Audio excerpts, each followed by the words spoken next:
Hello everyone, Kyle Bascom here. Welcome to our Mercedes W205 Buyer's Guide. The 205 is the latest generation of C-Class that was offered in 2014 for the 2015 model year. And we're going to go over all of the models, trims, some of the options that were available for the vehicles, as well as engine, drivetrain, suspension, brakes, and just about any questions that we think you might have about the C-Class W205.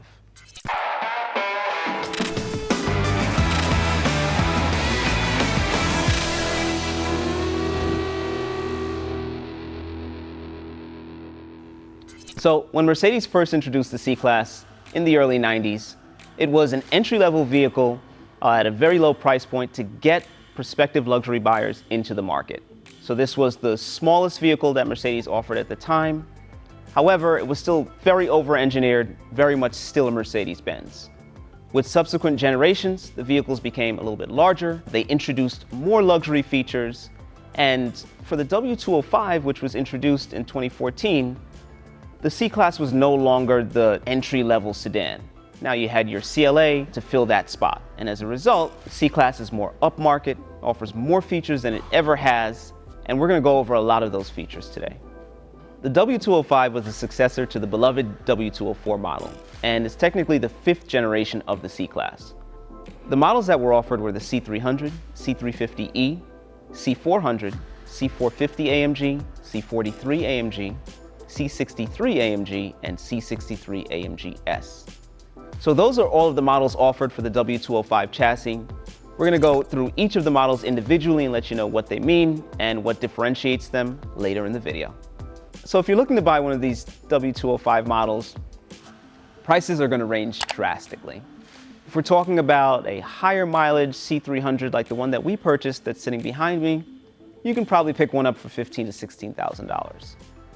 If we're talking about an AMG model like the 63 that still rolls off the dealer lot for about $75,000, you can probably pick up a used model in the $40,000 to $50,000 range. And then the six-cylinder equipped models like the C400 or the 43 can start as low as $22,000 and work their way up to the mid-40s, depending on the way the vehicle is equipped. Something to keep in mind, these vehicles are still in production. Once that changes and we move into the 206, we expect prices to begin to dip into the $10,000 range like we're seeing with the W204s right now. And then if you're talking about an AMG model, they're always going to pull a premium. So at the low end of the market, at the bottom of the market, we're talking maybe $25,000 to $35,000 as these vehicles begin to age. In terms of the models that it competes with, you're looking at your Audi A4s, your BMW 3 Series, some of your Lexus IS models. Those are all going to be comparable in terms of price point and features, with the W205 probably being, in my opinion, the superior product. If you're not familiar with how Mercedes does their naming conventions for the various models, it's actually quite simple. Using the Mercedes C-Class as an example, for the previous W204, if you had a C300, it was a 3-liter six-cylinder. If you had a C350, it was a 3.5-liter six-cylinder. The 205 changes things a little bit. Typically what's the case is if you have a C300 or anything with a 300 moniker in the Mercedes lineup, it's very likely going to be a 4-cylinder engine.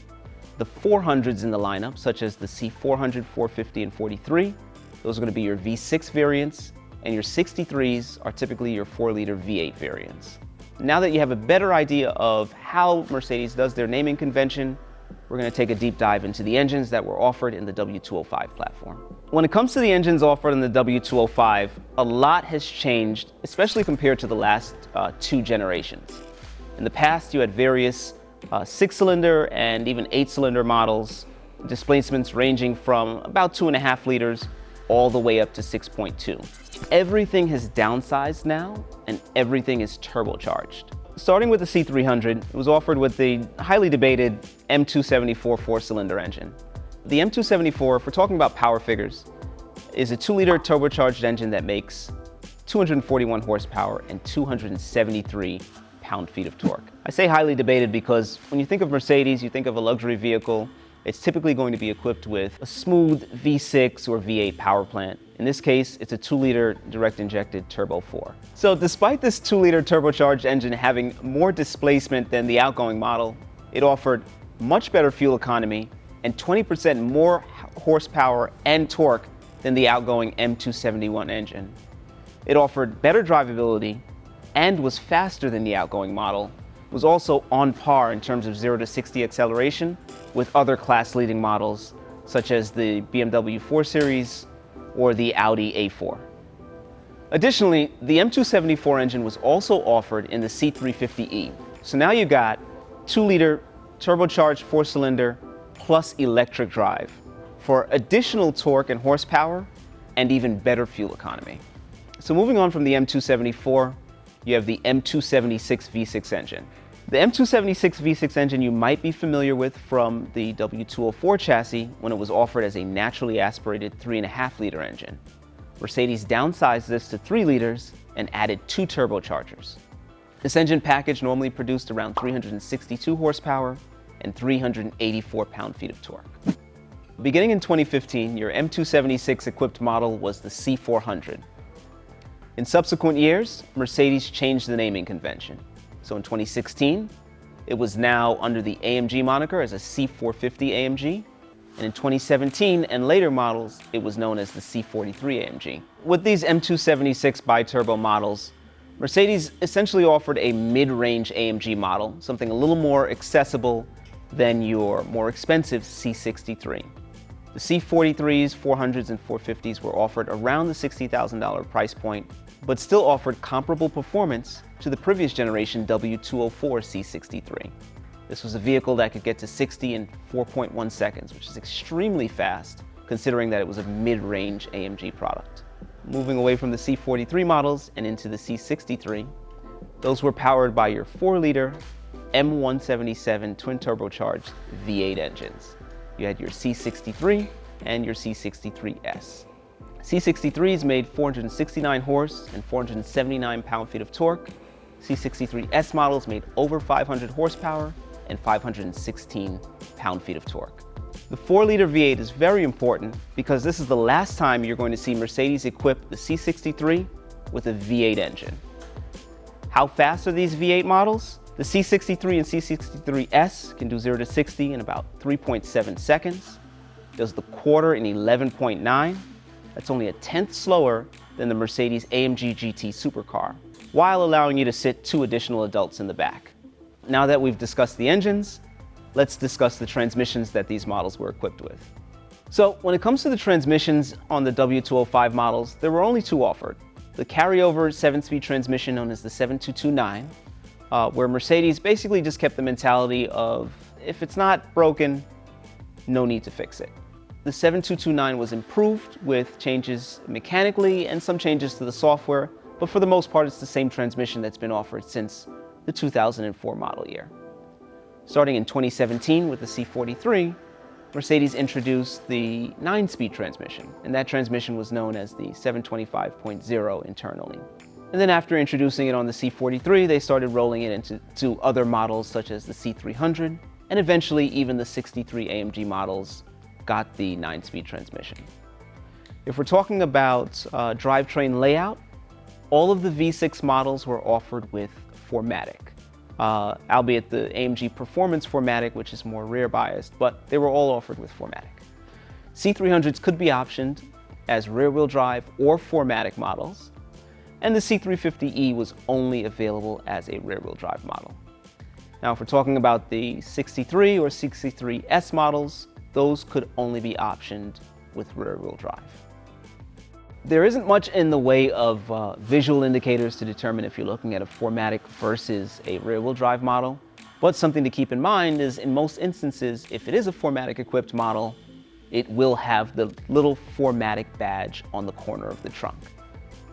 And then, as I mentioned, anything with a V6 like a C400, 450, or 43 will always be equipped with 4MATIC. So this section was pretty brief because Mercedes really only offered 2 transmissions for the W205, and for the US market, there was no manual transmission offered. So now that you know how the engines and transmissions work, let's talk about how these cars brake and handle. Diving into the suspension, keep in mind that we've got an even deeper dive suspension video for you in the works. But starting with the front suspension, Mercedes threw away the book of the McPherson design that we've been accustomed to seeing for the last 2 generations and went to a double wishbone suspension for the front. Additionally, for the first time in a C-Class model, Mercedes offered airmatic suspension. So if you had a C400 or C300, you could option it with airmatic, and all C350Es came as standard with airmatic suspension. In the rear, you had the same 5-link suspension that was carried over from the W204, but it's carried over for a reason. It allows for excellent ride and handling characteristics, and in instrumented testing, the C300 Sport models could do 0.91 G on the skid pad. So now that we've talked about the similarities between models, let's talk about some of the differences. That's going to be airmatic versus dampmatic suspension. Your airmatic equipped models were your C350E, which came with it as standard, or you could option it on a C300 or C400 model. Airmatic just refers to air suspension on all 4 corners. Your other suspension option was dampmatic. This was a Bilstein-tuned strut and shock absorber system. Regardless of if you had a vehicle equipped with airmatic or the dampmatic suspension, you could have it equipped with Agility Select. That allowed you to, on the fly, adjust the damping of your suspension system. So why would you choose one over the other? Airmatic suspension is almost always going to be more comfortable. However, when it comes time to maintain that suspension, it is going to be more expensive to maintain. If your primary concern is ride and especially handling, then maybe consider one of the steel suspension equipped cars. Especially in sport model trim, that offered the best handling package that you could get in a W205 C-Class. Although we've touched briefly on the suspension options that are available for this model, keep in mind that we have an entire video dedicated to the suspension setup of the W205. Now that we've talked about suspension, let's segue into brakes. Things get a little bit more confusing when it comes to brakes, but here's what you need to know. When you're reviewing the brake systems that are offered for these models, all of the systems aren't the same. With your C300 models, you had the option of your sport braking system or your base model or non-sport system. The biggest difference between the two is your sport system was equipped with a 4-piston caliper manufactured by Advix, and you had a cross-drilled brake rotor. That brake system offered supercar levels of performance.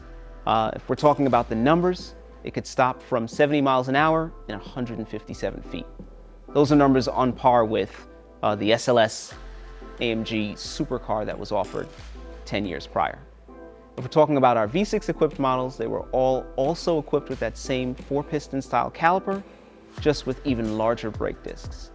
And then your 63 AMGs had a monoblock 6-piston caliper, either manufactured by Akebono, or in the case of the S model trim, they received a Brembo package. If you're looking at your base braking system, that was just a traditional solid face, 330 millimeter rotor, and a traditional sliding caliper. Doesn't sound like much, but it still did an excellent job of stopping the vehicle. And when you're driving it, you're never really concerned or worried that you're under braked or you don't have enough brake for day-to-day driving. Another thing to keep in mind is, for the first time, your S model AMG could be equipped with carbon ceramic brakes up front. All right, so your W205 models were your C-Class models from the 2015 model year to the present. So things changed a little bit in 2017, where Mercedes introduced a couple of new body types for the W205 models. They introduced a convertible and a coupe model and allowed you to get it in any configuration. So regardless of if it was a C300, C43, or C63, you could get them as a convertible or a coupe, and you could also get them as all-wheel drive or rear-wheel drive models. If you're looking at the exterior styling of the W205 models, what you'll notice is that Mercedes started to mimic the newer design language that they first introduced on the S-Class 1 year prior. So a lot sleeker than the W204, a lot less angular, a little bit larger, and definitely looks and feels a little bit more upmarket. Starting in 2019, and keep in mind that this model is still in production, 2019 can be considered your facelift year. So minor changes to the front end of the vehicle, different headlight design, lots of changes in terms of interior, infotainment, and where your features are located. Just some of the things that you could look out for to determine if you're looking at a facelift model versus a pre-facelift model. Some other interior tidbits to look out for. If you're looking at a luxury model, some of them had shutters in the grille to increase the fuel efficiency and aerodynamic efficiency of the cars. Some were offered with halogen lights versus LED lamps. And in addition to LED lamps, if you had an AMG model, a lot of them were also equipped with the dynamic LED lamps as well. And we'll show you on the car what those features look like that we're referring to here. So what are some of the visual indicators to determine if you're looking at a sport model versus a non-sport model? Both models are typically going to have the 4-slat grille if we're talking about a C300. But if you're looking at the lower portion of the front fascia, what I would consider the fangs on the front fascia of a non-AMG model, they'll sort of be inverted if it's a non-sport, and they'll point in this direction if you're dealing with a sport model. Additionally, you're going to have a blade or a spoiler that spans the entire bottom portion of that front fascia. If you're looking at the rear of the vehicle, you're going to see additional vents in the bumper right behind each of the rear wheels that are not going to be present in a non-sport model. Looking at the interior of the vehicle, the biggest change is going to be with the sport models, you're typically going to have that flat bottom steering wheel as opposed to the round steering wheel. If we're talking about the AMG models, what are some of the visual indicators that you're looking at a 63 AMG? Typically, your front fascia, specifically your front bumper, is going to have a larger, wider opening at the front. You're going to have that single slat grille. If you're looking at the fenders, you'll have the AMG bi-turbo badging, and you'll have that scalloped section in the fender where you have the fender emblems. Your side skirts are going to be more aggressive. And then in the rear of the vehicle, you're going to have the 4 exhaust cutouts with a pretty unique rear diffuser as well. So keep in mind that the C300 models, although mechanically are the same, can also be equipped with AMG style bodywork. So we're talking larger 18-inch wheels, some of the trim would be a little bit darker, you'll have the more aggressive fascia, and you'll also have the more aggressive rear. We've touched on a lot of different aspects of the W205 models, albeit briefly. So keep in mind that we have deeper dives for a lot of what we discussed today in some of our other videos in this series. Now, if you're in the market for a W205 and looking to purchase one of these vehicles, what are some of the things that you're going to want to look out for? The first thing to keep in mind is you want to treat purchasing this vehicle like you would any other vehicle. So if you have the opportunity to pay the couple of $100s and have a professional PPI done prior to purchasing the vehicle, we'd always recommend doing so. If you're looking at the vehicle yourself, here's some of the things to look out for. If we're talking about the engine of these vehicles, you're always going to want to look out for leaks. You're going to want to look at the maintenance history. And specifically, if we're talking about the M274 4-cylinder engine, not a very troublesome engine, but one of the pain points is the PCV breather system. So you want to make sure that when you're looking at the maintenance history for that vehicle, that the PCV system has been addressed or that it is in perfect working order. The 276s, for the most part, don't give much in the way of trouble. Similar to the 274, you just want to make sure that that maintenance has been taken care of. Have the filters been changed? Have the plugs been changed? Are the turbos in good condition? Are they leaking oil, leaking coolant, things like that? For the 177, also not an engine that gives a lot of trouble, but if you have to replace coil packs, it's going to be quite expensive. So look to see if that's been done when the ignition service was done. That could save you headaches down the line. If we're talking about the suspension on these models, if you're dealing with an Airmatic equipped vehicle, anything over 70 or 80,000 miles, you're going to start thinking about nearing the end of life where you'll need to change airbags or air suspension struts up front. So that's an expense to keep in mind. When it comes to the steel suspension cars, the control arms hold up upwards of 100,000 miles, but if we're talking about shocks and struts, they may require replacement at that same 70 to 80,000 mile interval, like Airmatic equipped vehicles. Another thing that you want to take into consideration are tires for these models, especially when it comes to the 63 AMG models. It's not uncommon to only get about 7,000 or 8,000 miles out of a set of rear tires. So if you're looking to purchase one of these vehicles, you're definitely going to want to look for one that has had its tires replaced recently. There are a variety of interior options available for these W205 models. Interior options we won't dive too deep into, but here's some of the things that you want to look out for. Interiors could be equipped with leather or MB Tex, which is, it can be considered like a synthetic leather or vinyl. On vehicles equipped with the MB Tex, sometimes you'll get splitting on the seam of the seats, or at the seat bolster or thigh bolsters, sometimes those will rip as well. And we'll show you what I'm referring to on the vehicles that we have behind us. Additionally, for a lot of the touch points, unfortunately, as these vehicles age, you will see wearing of the switchgear and things of that nature. Lastly, when it comes to the way these vehicles are equipped, if you do have one of the V6 equipped models or one of your 63 AMG models, you could get bucket seats equipped as opposed to your traditional sport seats with the headrests. If you're looking to see if the vehicle is equipped with those sport bucket seats, your key visual indicator is going to be whether or not the vehicle is equipped with a headrest. In addition to the MB Tex versus leather, you also had various options for the wood trim in the center console and on the dash.